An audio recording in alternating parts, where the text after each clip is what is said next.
Hey everyone, this is Roman Prokopchuk, and this is the Digital Savage Experience podcast. Today I have with me Guy Morris. Guy is retired from a 36-year leadership career with Fortune 100 software, high tech, and global energy. Guy has also been a published songwriter, screenplay writer, a patented inventor, Coast Guard charter captain, a PADI driver, adventurer, and now an author of an intelligent, well-researched thrillers. Thank you for joining me today. Thank you, Roman. It's my pleasure to be here. So obviously that's almost 4 decades of experiences and career pivots and everything in between. So give me a little bit of, additional information about your journey to now. I've been very fortunate to have to live extremes. I started my journey as a homeless runaway at age 13. Lived in LA by myself, working with migrant workers for several months to try and feed myself before I ultimately went back to home to get a GED. And by the time I was 19, I was able to get into college, and it was still amazes me that they would have let me in with no SAT scores and functionally illiterate. But I was able to work my way through. I earned a couple of degrees and then got a scholarship for grad school based on building a macroeconomic model that outperformed the Federal Reserve and pretty much everybody else in the nation. And started my career with companies like IBM. And worked with Occidental Petroleum, Oracle, Microsoft, a few startups, some failures, some successes. So I've really lived, I've reported to CXOs, flew on corporate jets, stayed at 5-star hotels and restaurants, and have lived a great life. I think one of my favorite parts was raising my son on board a 50-foot sailing cutter. Which was a great way of spending time with your boy on a regular basis, and you just basically untie the house and you've got a day together. And I've been an innovator. I've been able to work on early stages of advanced technologies like the internet before people knew what the internet was, artificial intelligence, video and filmmaking, and I've really lived a rich life, and I think I try to put a lot of that into my books with a lot of deep research. And I try to have my books inspired by something that truly happened, something real. My favorite story is that I had discovered, years ago, that a program had escaped the Lawrence Livermore Laboratories at Sandia, which is a well-known NSA spy lab. And when I determined how a spy program could escape the NSA, which has a whole story behind it. It implies intent, it implies intelligence, it implies the ability to move itself and then erase its trail. When I figured out why the NSA would build a stealth spy program, I had 2 FBI agents show up at my door, which I thought was one of the greatest events of my entire life. And it freaked my wife out to no end, though. She was like, okay, who are you and what did you do? So there was a lot of discussions around that. But just I think that kind of wraps me up. I've done songwriting. I've written for Disney. I led worship. I've recorded albums. And so I like to have what I think the inspiration for me that meant the most in college was the men of the Renaissance. They were men of science. They were men of business and architecture, but also men of religion and men of arts. They were well balanced. And I think I've strived my entire life to be that type of person. Yeah, I was going to say that because, half of your life, revolves around kind of creative endeavors and then half very kind of STEM focused. So were you always, even before college like that? Because you mentioned, you went back home and then obviously ended up getting your GED. Was something in high school, were you motivated? Like, obviously somebody has to have the intelligence or the capability there, but it may not be harnessed and it may not be brought out, in those kind of early ages. You could be rebelling. I know I was extremely intelligent, but I dumbed myself down, which was stupid to do because it wasn't cool. You know what I mean? So were you always kind of like, processing things on a whole different level, or was something kind of holding you back then? Yeah, I think so on some levels. I mean, I was a guitar player and a songwriter, and that was something I always emulated, and honestly thought that would be my best shot at having a meaningful life and a meaningful career. Never felt, I always felt like somehow I must have been adopted or something, because I never seemed to be seeing the world in the same way as those around me. But it was, I was told my entire life as a child that I was stupid, that I was dumb, that I was never going to amount to anything, and that the best I could hope for was to join a trade union and to learn a skill. And there was a part of me that believed it. So when I went back to college, it was a huge shock for me and terrifying to my core. I was convinced that I would flunk out, that I would be the kid that could never really get a hold of anything. And in fact, my first couple of years, I started college, I was functionally illiterate. I had to get my first wife's help just to fill in the application. And so it was sort of well, I'll try this. I think more than anything, I felt that I felt there a sense of desperation that caused me to say I was willing to take the risk for the chance that I might not fail. And I think that was the same risk that I took when I left home, the same risks that I took when I went to college, the same risks that I took throughout my business career, was the willingness to suck at something new in order to not be told by somebody else what I couldn't do, but to at least, if I was going to fail, I was going to fail on my own terms. And willingness to basically do that and take that risk, I think, was probably more important. And the willingness to really, in taking that risk, there's a sense of, I don't know if venture is the right word, but there's certainly a sense that you've got to put everything into this endeavor in order for you to get what you're supposed to get out of it. When I would go diving, I would always seek the more risky dives, the more adventurous dives, diving with sharks, diving wrecks. So there was always a part of me that never really thought that I was necessarily all that intelligent, although that proved to be true.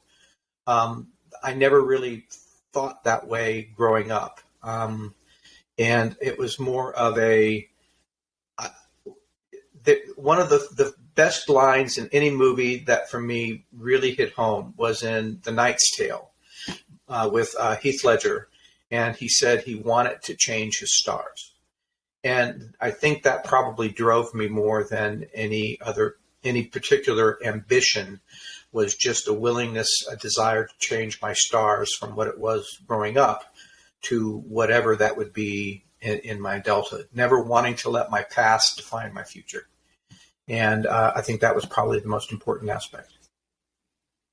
Yeah, and you mentioned when people were telling you kind of around you, when you're not good enough, so on and so forth. It's like that experiment they did when they were, saying positivity or negativity to plants, the power of words. So when you do that to a plant, those plants, died over time and stuff like that. And, the power of words, what you're told, it stays with you. It's not, like if somebody hits you in the arm, yeah, it hurts, but that goes away. A word will, if you don't deal with it and it kind of like affects you and affects you to the core, it'll stay with you and dig at you and can have a lasting kind of impression, especially when you're young. And my wife and I have fostered 29 kids in 4 years, and I can often see the power of those words, what those kids have been said by their biological parents and guardians, how that's impacted them, how intelligent they are, how they're able to cope with trauma and bounce back and still be kids and situations like that. So I think at a young age, it's important to kind of foster an environment of positivity. Like one thing I think you should always try it and fail, because I feel like a lot of people discourage, like, well, you don't have to do that, and not like you'll get upset if you like, you need to try it. Like, and I do things, especially when people tell me I can't, like you said, kind of changing the stars. Yeah. And I just have that watch me kind of mentality and then pour everything into it. Like I don't care if this is the last thing with my last breath. Like I will do it. So Yeah. I think it's that kind of like mindset, grit, and determination as well. Well, and I was traumatized as a child and actually struggled for many years with addiction and depression and hyperanxiety and all of the things that later on in life I would be diagnosed with what they call complex post-traumatic stress. And there were definitely times when those voices from my childhood would come back and haunt the crap out of me. But again, there was a sense of I did not want to let my past define my future, and that the only person really holding me back was myself. And if I could just get over myself, be willing to humble myself and to be willing to fail in order to succeed, I wasn't going to let somebody else define my failures for me. I was going to discover them all on my own. And I did. There were things I was really, really good at. I was brilliant at, and there's things that I really sucked at. And it allowed me to kind of discover what those things were on my own without letting somebody else tell me what those things were. And but yeah, it took. I don't know that I ever had the internal voices of saying, "You can do it, kid." Really positive voices. It was more of a determination not to let my stepdad and my dysfunctional mom and some of the others who were influential when I was young. There was a strong desire to leave that behind me and discover something new. And so, yeah, you have to be willing to fail. And I did. And you have to be willing to struggle. And I did. But ultimately, failure doesn't define who you are. It's getting up and trying something again or trying something new until you can succeed that defines who you are. And that was the way it was most of my career. I probably spent at least a third, maybe as much as half of my career writing my own job description, because I would always identify something that we were weak on as a business that I thought I could make an impact on, even though I had never done it before, even though sometimes nobody had ever done it before. And I had more than one time, I had an executive tell me, he says, you're risking your career on this. And I was like, oh, well, I started off on the streets. I'm not going to go back that far. So I can't really go back. You can't knock me down farther than I've already been.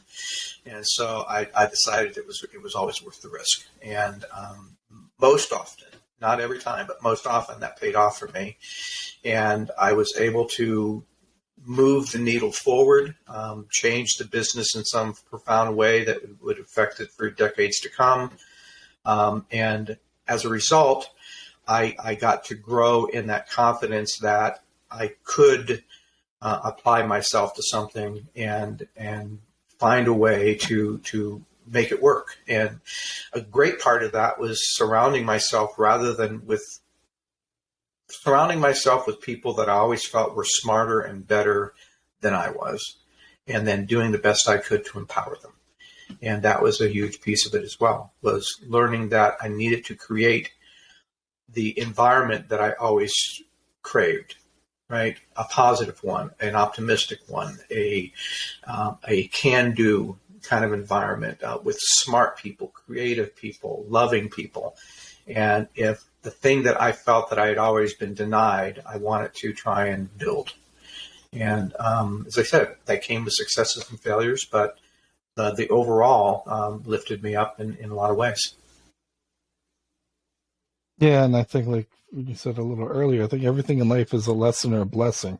Mm-hmm. And what happens to you kind of traumatically or what you see, or, what you kind of like able to cope with or go through the grieving process, and some things you may not come to terms with for a while.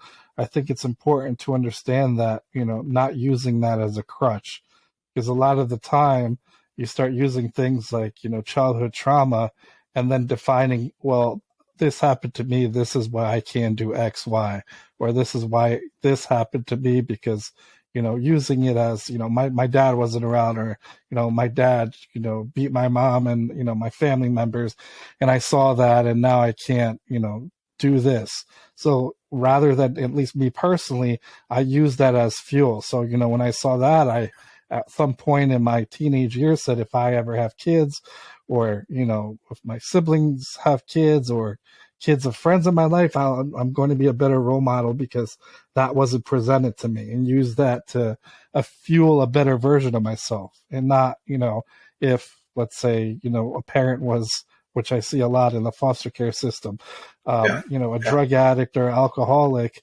And unfortunately, it's like just a cycle. So, the kids' parents are into that, and then mental abuse and mental illness things, and then their grandparents were in the foster care system, and it was never addressed or never broken. It was always used as, I can't be better than that previous generation of the same loop that happened to me. If you can't get out of that loop and then just have some kind of mind shift, and or an aha moment where it's like, I'm no longer going to use it as an excuse, Mhm. but switch that, like, no matter what I do, I know where I come from, but I'm going to use it to fuel my success and to get myself out of this situation. Then you can start truly making kind of changes and adjustments to who you really want to be and where you want to go. And that takes a rigorous honesty. I had to, while I was, it took me a little while before my intellectual capacity kind of kicked in. When it did, it really raced ahead of others, because rather than spending my spare time partying like most kids in college, I was working my fanny off. But even then, I had to admit that there was a time I had to admit that I was an alcoholic. There was a time I had to admit that I had developed a drug addiction. There was a time I had to admit that I was being promiscuous. There was that rigorous honesty of saying, I'm not the man who I really want to be. And in order for me to be the man I really want to be, I got to first face the man that I am. And I've got to get to the bottom of it somehow. And for years, therapists and none of these groups really understood post-traumatic stress. And so it was always this shadowy past that I never could quite understand why it was still impacting my present. But it took some persistence and some ability to really look myself in the mirror and decide that I didn't like what I saw all the time, in order to really address those things. And that takes a little, I think, if anything, it takes courage and as I said, rigorous honesty. That you can't, I was never very good at puffing myself up, saying I was really good at this, that, or the other thing. I would always prefer to have somebody else say those things. And it was my job to really focus on the things that most people wouldn't say, which was look myself in the mirror and say, boy, you suck at this. And, okay, kid, we're going to find a way to suck less. and that would be the determination, how to suck less. And, but as I said, over time, that adds up. That consistent level of honesty can add up. That consistent level of self-evaluation can add up, and you really can change your stars if you do that. And I'm an example of that. And I think that impacts how I write books. A lot of my books, I write thrillers, and I write thrillers for a couple of reasons. I think because that's the kind of book I really love. Two is it allows me to really look at real issues in the world and dive into them and ask the fundamental question that all thrillers should be asking, which is, gee, what could go wrong in this situation? And so it allows me to look at things like artificial intelligence and how it's, we're being affected by that on a major way. And I really started getting interested not only because I used AI, early stage AI called knowledge-based or expert knowledge systems way back in the 90s even, but the event of finding the program that had escaped the NSA really opened my eyes as to how governments and others use technology for ways that aren't necessarily what we think about in the commercial sector, and try to look at how those things could affect our lives. And so the ability to do the research, the ability to really look into real world and ask hard questions, and then trying to kind of develop and try to develop reasonable, plausible scenarios and answers around that, I think are one of the things that I think even makes my books interesting, because they're highly plausible. They're the kinds of things that you go through and you're turning the page and saying, wow, this is scary. And it's scary because it really could possibly happen. And I think that makes for not only a richer life, but I think it also makes for a richer read. Yeah, and it sounds like it's carrying over some of the things you have personal experience in. And I think it's like kind of having the self-awareness that, it's something or a topic that interests you as well, or that genre, and then utilizing certain scenarios that may have happened or that you've, built on that could potentially happen to kind of, Yeah.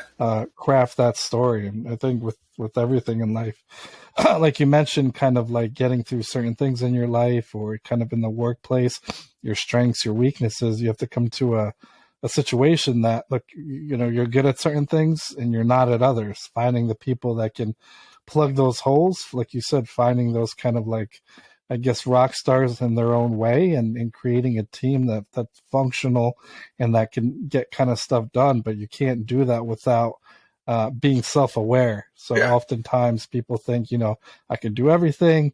I'm great at everything. You can't truly do that 100%. If you lined up, these are your 10 things or 20 things in your job, something has to, be 90% capacity or 80% capacity. Like, you can't just be this robot. I mean, you can for a certain amount of time maybe, but you will get burnt out, and it's not going to be good for your, physical or mental health. Well, and I had to experience that as well. I did burn myself out at one point, and a few decades of 16-hour days kind of ultimately added up and took its toll, both on my mental and my physical health. And I had to learn from that as well. I had to learn how to slow down and accept life at a slower pace, and retire. I retired a little earlier than I probably wanted to because I really needed to. But that also allowed me to really kind of switch gears and reinvent myself again. And now I have what I call the third act, or what people call the third act career, and I'm enjoying it. And I spend more time with my wife, and so it's even burning out can be a lesson if you let it. But yeah, that was certainly something I had to learn and didn't accept for a while. For a long time when I was young, people would say I was a machine, and I really felt that way. I had boundless energy, both intellectually and physically, and I used it to constantly stay busy. And because I felt that life is short. Life is really short. Life, sitting around and just watching television or just goofing off never felt right. I felt like I had been given a gift. I had been given an opportunity to change my stars, and I had to pursue that with a passion. But at a certain point in time, you do need to sleep. You do need to rest. You do need to refresh yourself. And I wasn't really doing enough of that for a while.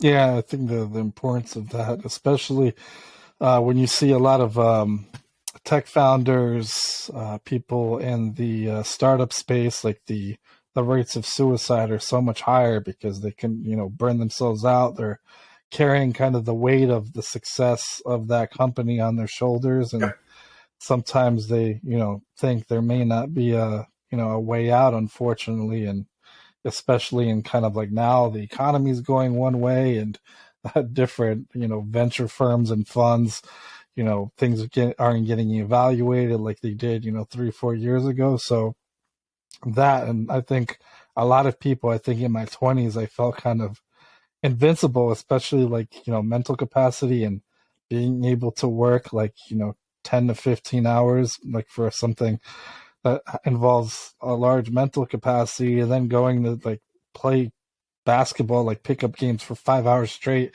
and not feeling it the next day. If I did that, maybe, I mean, I'm 38 right now, but even if I did that for a half hour, I would not be able to Yeah. get up the way. But yeah, it's that kind of self-awareness, you Yeah. know, you can still like try to push yourself to the maximum, but that maximum has changed over time too. And you have to kind of ride that wave and understand your, you know, capabilities and understand what, you know, what you're able to do to That's true. not burn out and not hurt yourself. That's true. And, you know, and for many years, I tried to, even in my 50s, I used to pride myself in the fact that I could outwork the kids in their 30s, until it took a toll. And then I had to kind of stop and really be realistic with myself. I wasn't getting younger, as I might be aging well, but I'm still aging. And, you know, you have to kind of take a sense of humor with those things and kind of laugh at yourself and be willing to laugh and accept those limitations as they develop and learn to appreciate the fact that, okay, well, now I can do different things that I maybe didn't really take the time to do earlier in my life, such as write books, and you know, do the research behind them and do all that kind of work. So it's you know, now that COVID is starting to end, we'll start to do a little bit more travel, which most of the time in my career, most of my travel was, you know, I visited all over the world, but it was always airport to hotel to meeting to hotel meeting to back to airport and back home, and thinking, okay, that looked like it might be a nice place. I should go visit that someday.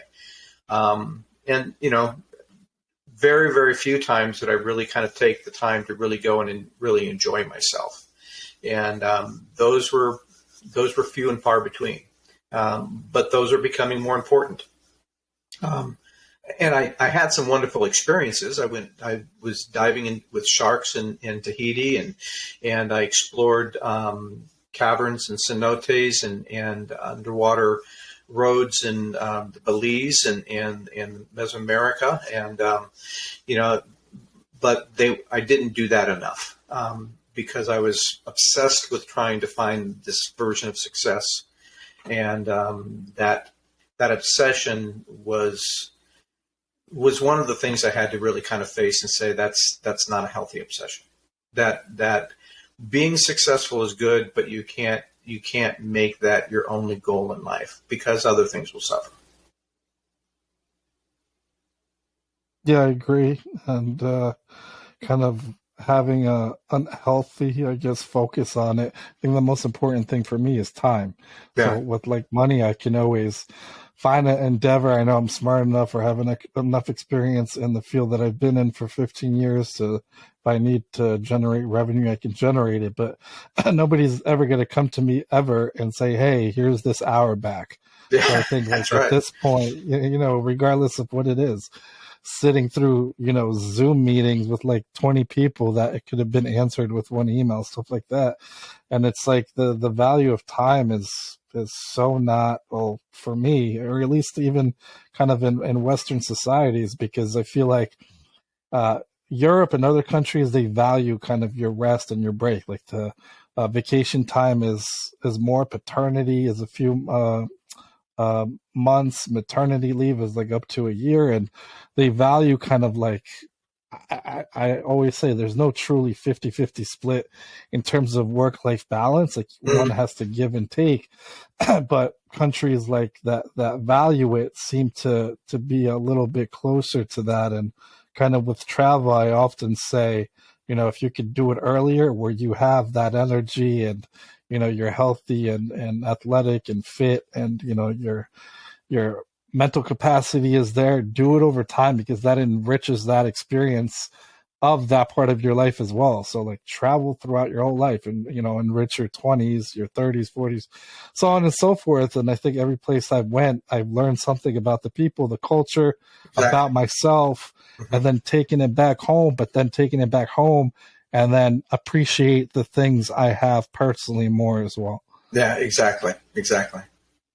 And as I said, those are, you know, I've made I've done really well in life, but I've also made mistakes. I think one of my mistakes was not traveling more when I was younger. Now, to be fair, I was a single parent for a number of years, and left my first marriage with a lot of debt, and there wasn't really an opportunity to go travel, and especially traveling with my son. And so one of the reasons why we moved aboard the boat was so that we could go places on the weekend. We could basically take the boat places that that was our home. So it was basically just pack up the house and we'll go someplace. And they didn't have to pay for hotels and commute and everything.